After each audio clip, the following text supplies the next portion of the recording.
شروع اللہ رب العالمین کے نام سے جو دلوں کے بھید خوب جانتا ہے۔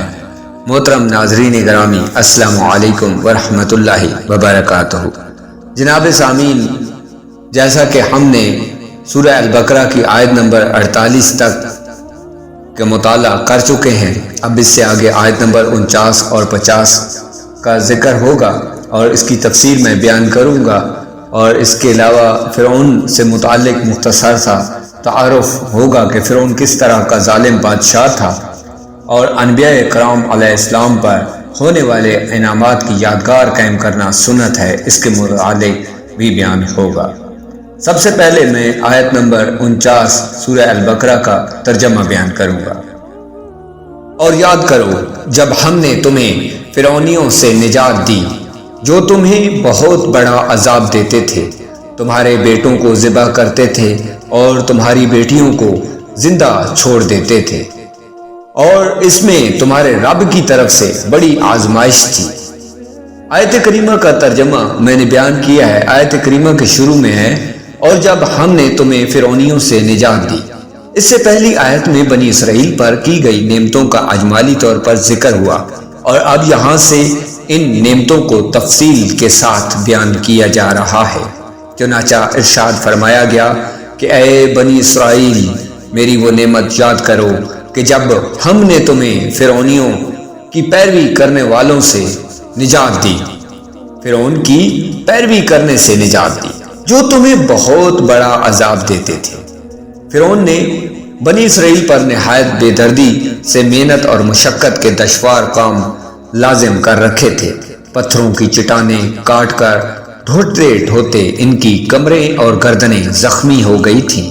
غریبوں پر ٹیکس مقررہ ہوئے تھے جو غروب آفتاب سے قبل جبراً وصول کیے جاتے تھے، اور جو ٹیکس نہ دے پاتا اسے سخت سزائیں ملتی تھیں۔ اس فرعونیت کا کچھ نمونہ ان مسلمان ممالک میں دیکھا جا سکتا ہے جہاں کفار نے پنجے کاٹ کر مسلمانوں پر ظلم اور ستم کے پہاڑ توڑ رکھے ہیں، اور مسلمانوں کے لیے عقوبت خانے اور خصوصی جیلیں بنا رکھی ہیں۔ اب فرعون کا مختصر تعارف۔ جس طرح فارس کے بادشاہ کا لقب کسریٰ، روم کے بادشاہ کا قیصر اور حبشہ کے بادشاہ کا لقب نجاشی تھا، اسی طرح قبطی اور عمالقہ قوم سے تعلق رکھنے والے مصر کے بادشاہوں کا لقب فرعون ہوتا تھا۔ حضرت موسیٰ علیہ السلام کے زمانے کے فرعون کا نام ولید بن مصعب بن ریحان تھا، اور اس آیت میں اسی کا ذکر ہے۔ اس کی عمر 400 سال سے زیادہ ہوئی۔ نیز اس آیت میں آل فرعون سے اس کے پیروکار مراد ہیں۔ آیت کریمہ میں ہے کہ وہ تمہارے بیٹوں کو ذبح کرتے تھے۔ فرعون نے جب خواب دیکھا کہ بیت المقدس کی طرف سے ایک آگ آئی ہے اور اس نے مصر کو گھیر کر تمام قبطیوں کو جلا ڈالا، جبکہ بنی اسرائیل کو کوئی نقصان نہ ہوا، اس خواب سے اسے بڑی وحشت ہوئی۔ کہانوں نے تعبیر دی، جو تعبیر دینے والے ہیں انہوں نے تعبیر دی کہ بنی اسرائیل میں ایک لڑکا پیدا ہوگا جو تیری ہلاکت اور تیری سلطنت کی تباہی کا سبب بنے گا۔ یہ سن کر فرعون نے حکم دیا کہ بنی اسرائیل میں جو لڑکا پیدا ہوا اسے قتل کر دیا جائے۔ یوں ہزاروں تعداد میں بچے قتل کیے گئے۔ قدرت الہی سے اس قوم کے بوڑھے جلد مرنے لگے تو قبطی سرداروں نے گھبرا کر فرعون سے شکایت کی کہ ایک طرف سے بنی اسرائیل میں موت کی کثرت ہو گئی ہے اور دوسری طرف اس کے بچے بھی قتل کیے جا رہے ہیں۔ اگر یہی صورتحال رہی تو ہمیں خدشہ ہے کہ ہم بالکل تنہا رہ جائیں گے اور ہمیں خود وہ کام کرنے پڑیں گے، حقیر کام جو ہم ان سے لیتے ہیں۔ اس پر فرعون نے حکم دیا کہ 1 سال بچے قتل کیے جائیں اور 1 سال چھوڑ دیے جائے۔ تو جو سال چھوڑنے کا تھا اس میں حضرت ہارون علیہ السلام پیدا ہوئے، اور قتل کے سال میں حضرت موسیٰ علیہ السلام کی ولادت ہوئی۔ یہ واقعہ سورۃ القصص کے پہلے رکوع میں کافی تفصیل سے بیان کیا گیا ہے، اور ہم انشاءاللہ اس قصے کو آگے سورہ القصص میں بیان کریں گے، اور ایک جو ویڈیو ہے میری اس کے متعلق آلریڈی موجود ہے، جس کا میں آپ کو اپنے اس ڈسکرپشن میں لنک بھی دے دوں گا، اس میں کافی تفصیل سے یہ واقعہ بیان ہے۔ اب اس سے اگلی آیت کریمہ ہے آیت نمبر 50، جس کا ترجمہ ہے، اور یاد کرو جب ہم نے تمہارے لیے دریا کو پھاڑ دیا تو ہم نے تمہیں بچا لیا اور فرعونیوں کو تمہاری آنکھوں کے سامنے غرق کر دیا۔ آیت کریمہ میں ہے اور جب ہم نے تمہارے لیے دریا پھاڑ دیا، یہ دوسری نعمت کا بیان ہو رہا ہے جو بنی اسرائیل پر فرمائی گئی کہ انہیں فرعونیوں کے ظلم اور ستم سے نجات دی اور فرعون کو اس کی قوم سمیت اس کے سامنے غرق کر دیا، جس کا مختصر واقعہ یہ ہے کہ حضرت موسیٰ علیہ السلام حکم الہی پر رات کے وقت بنی اسرائیل کو لے کر مصر سے روانہ ہوئے۔ صبح کو فرعون اس کی جستجو میں ایک بھاری لشکر لے کر نکلا اور انہیں دریا کے کنارے پر پا لیا۔ بنی اسرائیل نے فرعون کے لشکر کو دیکھ کر حضرت موسیٰ علیہ السلام سے فریاد کی۔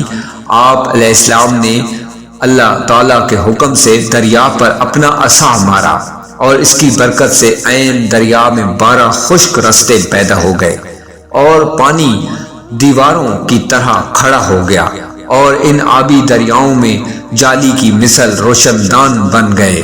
بنی اسرائیل کی ہر جماعت ان راستوں میں ایک دوسری کو دیکھتی اور باہم باتیں کرتی گزر گئی۔ فرعون بھی اپنے لشکر سمیت اس دریائی راستے میں داخل ہو گیا، لیکن جب اس کا تمام لشکر دریا کے اندر آ گیا اور دریا اپنی اصلی حالت پر آیا تو تمام فرعونی اس میں غرق ہو گئے اور بنی اسرائیل دریا کے کنارے فرعونیوں کے غرق ہونے کا منظر دیکھتے رہے۔ اب انبیاء کرام علیہ السلام پر ہونے والے انعام کی جو یادگار قائم کرنا ہے وہ ایک سنت ہے۔ اس کا تذکرہ ہے کہ فرعون کا غرق ہونا محرم کی 10ویں تاریخ کو ہوا۔ حضرت موسیٰ علیہ السلام نے اس دن شکر کا روزہ رکھا۔ صحیح بخاری اور صحیح مسلم میں ہے، حضرت عبداللہ بن عباس رضی اللہ تعالی عنہ فرماتے ہیں جب حضور پرنور صلی اللہ علیہ وآلہ وسلم مدینہ منورہ تشریف لائے تو آپ نے دیکھا کہ یہودی عاشورہ کے دن روزہ رکھتے ہیں۔ آپ صلی اللہ علیہ وآلہ وسلم نے ارشاد فرمایا یہ کیا ہے؟ یہودیوں نے عرض کی یہ نیک دن ہے، یہ وہ دن ہے جس میں اللہ تعالیٰ نے بنی اسرائیل کو ان کے بڑے دشمن فرعون سے نجات دی، تو حضرت موسیٰ علیہ السلام نے اس دن روزہ رکھا تھا۔ رسول کریم صلی اللہ علیہ وآلہ وسلم نے ارشاد فرمایا تمہاری نسبت موسیٰ علیہ السلام سے میرا تعلق زیادہ ہے، چنانچہ آپ صلی اللہ علیہ وآلہ وسلم نے اس دن روزہ رکھا اور اس دن روزہ رکھنے کا حکم ارشاد فرمایا۔ البتہ صرف 10 محرم کا روزہ نہ رکھا جائے بلکہ اس کے ساتھ آگے یا پیچھے ایک روزہ ملایا جائے، جیسا کہ حضرت عبداللہ بن عباس رضی اللہ تعالی عنہ سے مروی ہے کہ رسول کریم صلی اللہ علیہ وآلہ وسلم نے ارشاد فرمایا عاشورہ کے دن کا روزہ رکھو اور اس میں یہودیوں کی مخالفت کرو۔ عاشورہ کے دن سے پہلے یا بعد میں ایک روزہ رکھنا ضروری ہے۔ اس سے معلوم ہوا کہ انبیاء کرام علیہ السلام پر جو انعام الہی ہوا اس کی یادگار قائم کرنا اور شکر بجا لانا سنت ہے، اگرچہ کفار بھی اس یادگار کو قائم کرتے ہیں۔ یہاں تک میں نے سورہ البقرہ کی آیت نمبر 49 اور 50 کا تفسیر بیان کی ہے۔ اب اس سے آگے مزید میں سورہ البقرہ کی 51 سے اپنا بیان شروع کروں گا، جس میں بیان کیا گیا ہے کہ حضرت موسیٰ علیہ السلام نے 40 راتوں کا وعدہ فرمایا۔ پھر اس کے جو پیچھے اس کی قوم تھی انہوں نے بچڑا کی پوجا شروع کر دی اور انہوں نے شرک کیا، ظلم کیا، اور ان کو کس طرح معافی ملتی ہے۔ حضور ایسا کوئی انتظام ہو جائے، سلام کے لیے حاضر غلام ہو جائے۔